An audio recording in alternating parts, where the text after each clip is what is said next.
ከሀገር ውስጥ ማንን ነው የምትደግፈው? ጊዮርጊስ ስቴዲየም ገብተህ ታውቃለህ? አዎ። በእውነት መቼ? ልሰግድ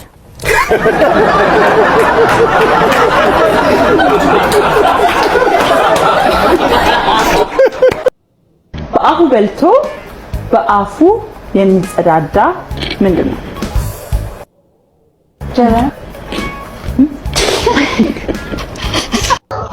የሀገር ከርከሮ ጴንጤ ከምሰበስብ 5 ኦርቶዶክስ ይበቃል።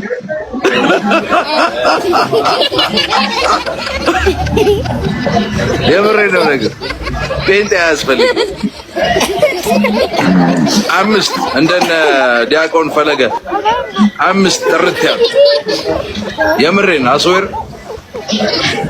300 ጴንጤ ከምሰበስብ 5 ኦርቶዶክስ ይበቃል። በርዝሊን አደምቁላል።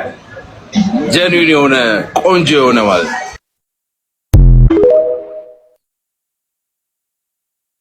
የመምህር አባ ገብረ ኪዳን ጉባኤ ቤት በእሳት ወደማ። በጣና ቂርቆስ ገዳም የሚገኘው የመምህር አባ ገብረ ኪዳን ጉባኤ ቤት ሙሉ በሙሉ በእሳት መውደሙን ያገኘነው መረጃ ያመላክታል።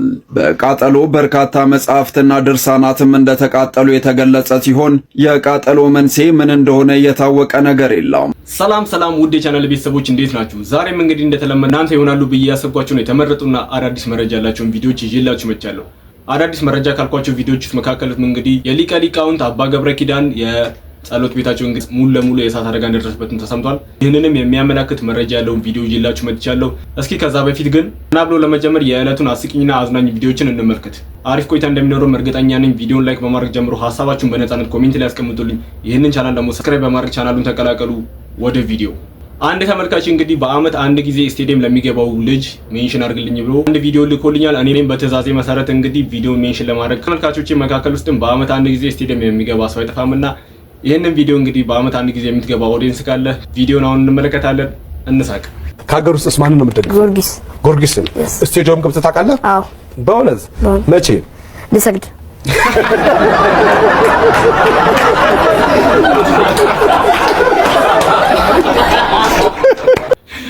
አሬ ልጅ ይለያል። በአመት አንድ ጊዜ ነው ስቴዲየም የሚገባው አስቡት። ይሄንም ደግሞ ሊሰግድ ነው። ልጁ ሙስሊም ነው። የኢድ አልፈጥር በዓል ጊዜ የሚገባው አስቡት። እናም ከተመልካቾች መካከል ውስጥ እንግዲህ ሙስሊም ሆነ በአመት አንድ ጊዜ ስቴዲየም የሚገባ ሰው ካለ ይሄው ቪዲዮ ሜንሽን አድርጌያለሁ። ሌላው ደግሞ እንግዲህ ሰሞኑን ቲክቶክ ላይ አንዴ እንስሳትን አንዴ ደግሞ ታዋቂ አርቲስቶችን እንግዲህ አበላሽቶ በመሳል እውቅና ነው እንደሞ ዝናን የተረፉ ሰዓሊ ናቲ እንግዲህ ስዕሎቹን በትላንትናው ዕለት እንግዲህ በጨረታ መልክ ለገበያ አቅርቧቸዋል። እስቲ ሙሉ መረጃው እንደሚመስል እንመልከት። ሰላም እንግዲህ ናቲዋ ነኝ ሰዓሊው። ማሳል የምትፈልጉ ማለት ነው ከተጣላችሁ ሰው ጋር ከኤክሳችሁ ጋር የተጣላችሁ እንዲሁም ደግሞ ከራሳችሁ ጋር የተጣላችሁ ማሳል የምትፈልጉ ማንኛውም አይነት ስዕል እስላለሁ። ዴሊቨሪ በነፃ ነው። ፕሮሞሽን ማሰራት የምትፈልጉ ለየት ባለ መልኩ እሰራለሁ እና ውድ ፋሚሊዎቼ ፎሎ አርጉኝ። በዚህ አጋጣሚ ማንኛውም አይነት ስራ ትዕዛዝ ካለ እሰራለሁ። ናቲዋን ፎሎ እያደረጋችሁ እና በጣም ነው የምወዳችሁ ማይ ፋሚሊ። በቅርቡ ኤግዚቢሽን ይኖረኛል። ቴንክ ዩ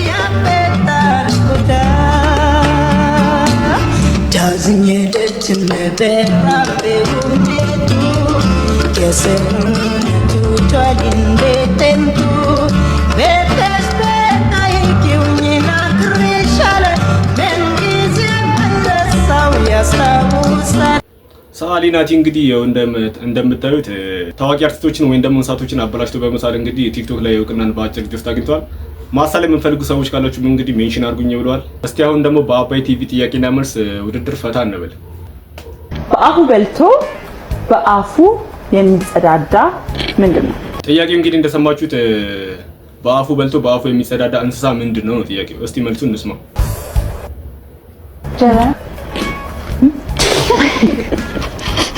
እኔ በጣም የሚገርመኝ አንጎላችሁ ምን ያህል ቢደርቅ ነው ግን እንደዚህ የማይገናኝ መልስ የምትመልሱት። እኔ የእውነታችሁ እንኳን እንደዚህ የመላሳችሁ ያላችሁት በጣም ነው ማዘን። የምሬን ነው እንዴ። በአፉ በልቶ በአፉ የሚጸዳዳ ምንድነው ስበ ጀበናት ያለሽ እንዴ?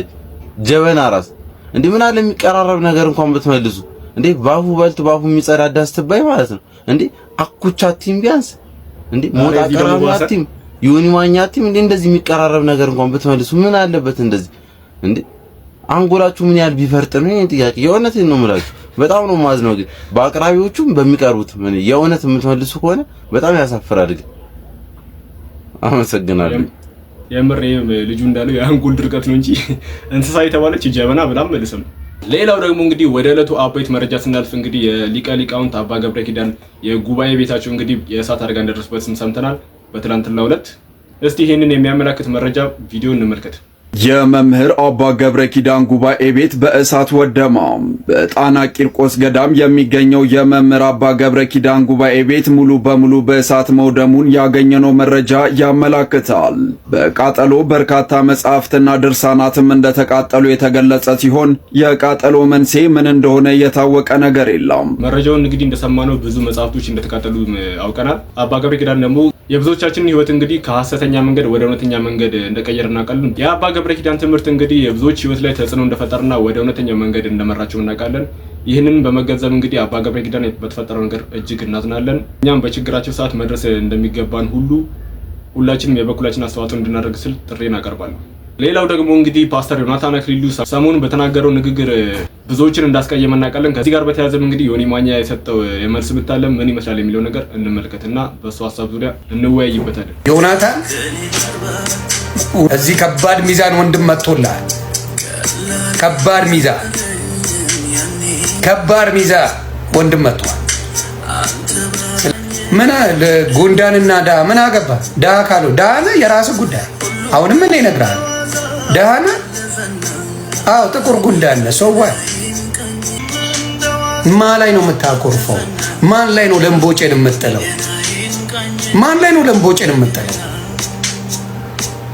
አው ጥቁር ጉንዳን ይቅርታ፣ የፈረንጅ ጉንዳን ዳነ፣ የፈረንጅ ጉንዳን። እኔ ላሻሽል ዮኒ ማኛ እንግዲህ ሁላችንም እንደምናውቀው የተለያየ ሃይማኖቶች እንደቀያየር እናውቃለን። ግን ደግሞ ቢሆንም እውነትን ከመናገር ወደ ኋላ እንደማይልም እናውቃለን። ይሄ የተናገረው መረጃም እንግዲህ እውነት ነው።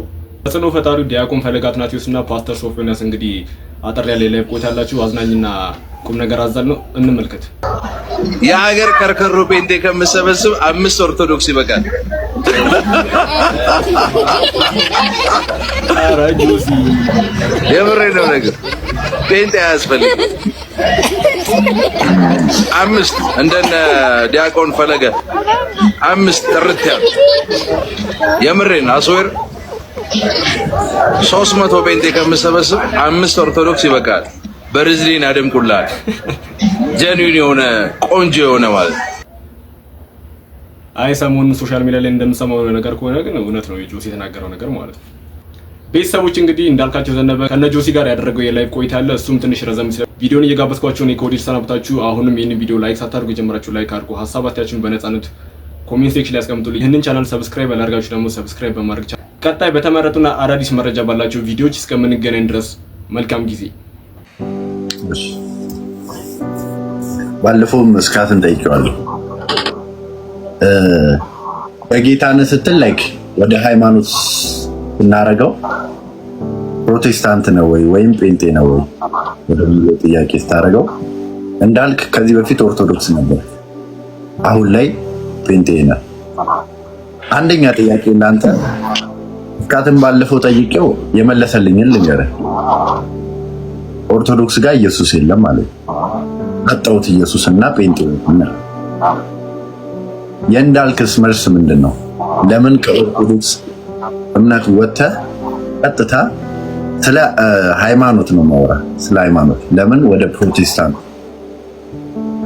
ገባህ? አንተም ኢየሱስን አታውነ ኦርቶዶክስ ጋር አንድ ጥያቄ ለመጀመሪያ አቅም ለስማውና ያዛለ የጥያቄው አውድ እና ኢንቴንሽን የጥያቄው አውድና ኢንቴንሽን ስለገባን አጭርና ግልጽ መልስ ልመልስልህ። ኢየሱስ የትኛው ሃይማኖት ተቋም ተወካይ አይደለም። ኢየሱስ ስለ ኃጢአተኞች የሞተ አስጨርስም። ኢየሱስ ስለ ኃጢአተኞች የሞተ ደሙን ያፈሰሰ ማንኛውም ኃጢአተኛ የትኛውም ጥቁር የለ ነጭ የለ በዓለም ዙሪያ ሁሉ ኃጢአተኛ ለተባለ ለሰው ልጆች ሁሉ ቤዛ ሆኖ የተሰጠ ንጹህ የእግዚአብሔር ኢየሱስ። ኢየሱስን እኔ ከሃይማኖት አንግል አላየውም፣ አይመለከተኝም። በሃይማኖት ቋት ውስጥም አልከተውም። እሱ የህይወቴ ጌታ ነው። በሃይማኖት ጴንጤ ነው ወይ ነኝ? ኦቤሲ ክርስቲያን ነኝ፣ ጴንጤ ነኝ። ከዚህ ይልቅ ሞር የኢየሱስ ተከታይ የሚለው ይመስጣኝ። ስለዚህ ኢየሱስን በኦርቶዶክስ በጴንጤ አይደለም ማየት እንፈልገው፣ ከነፍሴ ጋር ነው ማገናኘው። አሁን ጆይ ብዙ ሰው ሃይማኖት የቀየርኩ ይመስለዋል። ህይወት ላይፍ ነው እንደዚህ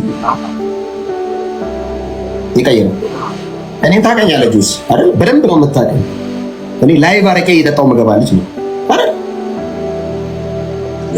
ካልተሳደብኩ እኔ እኮ ከባድ ተናጋሪ እኮ ምን ያልሰራሁት ኃጢአት ያለ እዚህ ያለ ኢየሱስስ ከኃጢአቴ ወደደኝና አራገፈልኝ። ደሙ ለእኔ እንደፈሰሰ ገባኝ። ከኢየሱስ ጋር ተጣብቄ ቀረ። እኔ ኢየሱስ እንዲህ ቦታ የለም እንዲህ ቦታ አይደለም። ሰዎች ግን ወደ ኢየሱስ ይምጡ፣ አይመለከተኝም። ስለ ቦታ ስለ ተቋም ምናምን አይዶንት ኬር። እኔ የትኛውም ተቋም ኖረ አልኖረ ጉዳይ አይደለም። ይሄን ስለ ህብረት የማደርግበት ቤተ እምነት አለ፣ ፕሮቴስታንት። ኢየሱስ ብቻ ነው የሚመለከው። የትም ቦታ የትም ሰዓት ሂድ፣ ጌታ ኢየሱስ ነው።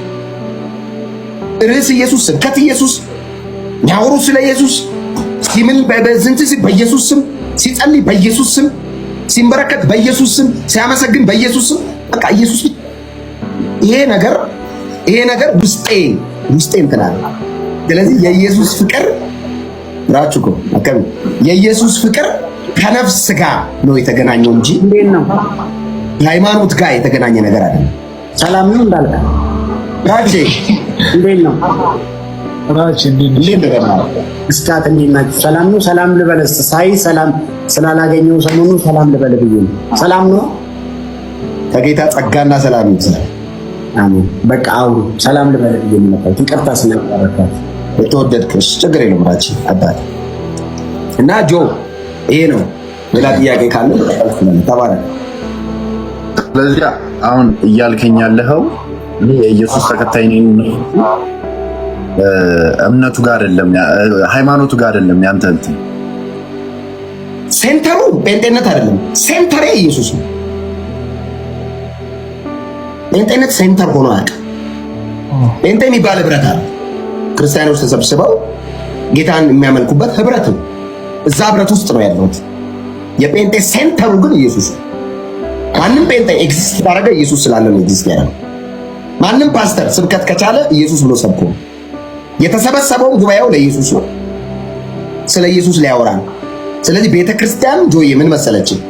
የጴንጤ የፓስተር ምናምን ቤተክርስቲያን ኢየሱስ በደሙ ነው የመሰረታት። ስለዚህ እኛ ነን እንግዶች እንጂ ባለቤቱ ኢየሱስ ነው።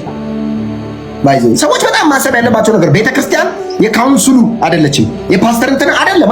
ነው ኢየሱስ ነው በደሙ የመሰረተው። እሱስ መስርቶ ነው ኑ ያለን። ኑ ብሎ የጠራን ከሩቅ አሕዛቦች እኮ ነው። ተቃለዳለ ኢትዮጵያዊ እኮ አሕዛብ ነው። ስርማሽ ቅጠል መጣሽ ተራራ ውስጥ የሚሰግድ የነበረ ትልቅ ህዝብ ቁጥሩ ነበር። ይሄንን ክርስትና ኤግዚስት አድርጎ በኢየሱስ ደም ላይ የተመሰረተችው ቤተክርስቲያን እኚህ ሰዎች የኢየሱስ ደም ነው፣ የኢየሱስ ወንጌል ነው ይሄንን ያመጣው። ስለዚህ ወንጌል ስለ ኢየሱስ ከሆነ የሚወራውን በአዲስ ኪዳን ስለ ኢየሱስ ነው ማለት ነው። ቀጥል ወንድሞችን ናቺ ሶ አንተ ህብረት ግን ቀይራለሽ፣ ህብረት ቀይራል ይላል። ምክንያቱም አሁን አንተ ላይክ የሃይማኖቱ ጉዳይ ሳይሆን መጀመሪያ ኢየሱስን ነው ማስቀድመው ነው የመጀመሪያ መሰል። ሶ ያ ከሆነ ህብረት ግን ቀይራል። ከኦርቶዶክስ ህብረት ወደ ያንን ለምን አረክ? ነገርኩህ እኮ ህብረቱን የቀየርክበት ነው። አልሰማኝም? ቅድም ሳወራ